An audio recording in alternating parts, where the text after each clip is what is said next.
ভারতের মাটিতে বসে প্রকাশ্য সমাবেশে বক্তব্য দিলেন দেশ পালানো সাবেক প্রধানমন্ত্রী শেখ হাসিনা।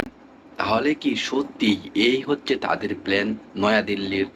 নয়াদিল্লির ভরসায় কি শেখ হাসিনা সরকারকে আবার বাংলাদেশে আনতে চাইতেছে, বাংলাদেশ ঢুকতে চাইতেছে শেখ হাসিনা সরকার নয়াদিল্লির ভরসায়?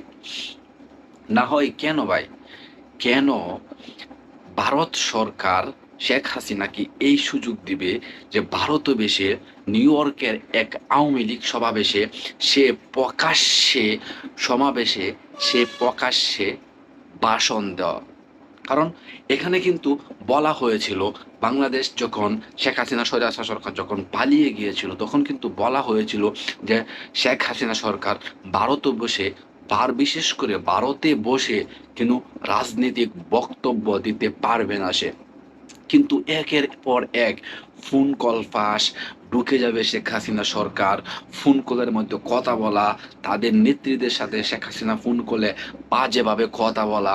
এখন প্রকাশ্যে নিউ ইয়র্কের এক আওয়ামী লীগ সমাবেশের মধ্যে সে কনফারেন্স কলে দেখে আওয়ামী লীগের সে বাংলাদেশ নিয়ে রাজনৈতিক বক্তব্য রাখে। সেটা কি ভারত কি সেটা বলে গিয়েছে, নাকি ভারতের নতুন কোনো প্ল্যান, নয়াদিল্লির নতুন কোনো প্ল্যান?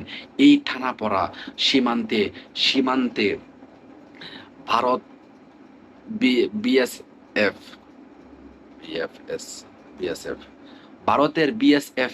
ভারতের সীমান্তে ভারতের বিএসএফ এ বাংলাদেশের সাধারণ মানুষকে গুলি করে হত্যা করা, বাংলাদেশ সরকার ভারত সরকারের একটা কথোপকথন ঝগড়া, একটা টানাপড়া ফাটল ফরা, এই কি সব ইঙ্গিত দিচ্ছে যে শেখ হাসিনা সরকারকে সে ভারতে আবার পাঠাইতে চাইতেছে? শেখ হাসিনা সরকার বাংলাদেশে ঢুকতে চাইতেছে নয়াদিল্লির ভরসায়? সে কি তাহলে সেটাই কি আসল প্ল্যান? তো কিছু একটা করতেছে, সেটা হয়তো আমরা জানতে পারতেছি না বা আমরা জানি না। কিছু একটা প্ল্যান তো করতেছি। না হয় কেন শেখ হাসিনা সরকার ভারতে বসে প্রকাশ্যে নিউ ইয়র্কের আওয়ামী লীগ সমাবেশে কনফারেন্স কলে থেকে বক্তব্য রাখে বাংলাদেশ রাজনীতিক বিষয় নিয়ে? কারণ ভারতকে কিন্তু স্পষ্ট ভাষায় সুন্দর করে লিখিতভাবে বারণ করা হয়েছিল যেন বা বাংলাদেশের বিরুদ্ধে বাংলাদেশের রাজনীতিক বিষয়ে শেখ হাসিনা সরকার আপনাদের দেশে ভারতে বসে কোনো রাজনৈতিক বক্তব্য রাখতে পারবে না। তাহলে আজ কেন সেটা প্রকাশ্যে বক্তব্য রাখতেছে? আগে তো প্রথমে তো একের পর এক কল ফাঁস হচ্ছিল, একের পর এক কলে কথা বলতেছিল, তাহলে আজ প্রকাশ্যে বক্তব্য রাখা হয়, সেটা কি ভারতের চোখে পড়তেছে না, নাকি ভারতের এইটা কিন্তু নতুন প্ল্যান? ওকে, সবাই ভালো থাকবেন, সুস্থ থাকবেন আশা করি।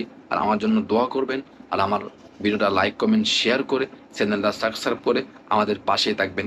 নতুন নতুন এরকম চাঞ্চল্যকর খবর পেতে অবশ্যই চ্যানেলটা সাবস্ক্রাইব করে রাখবেন।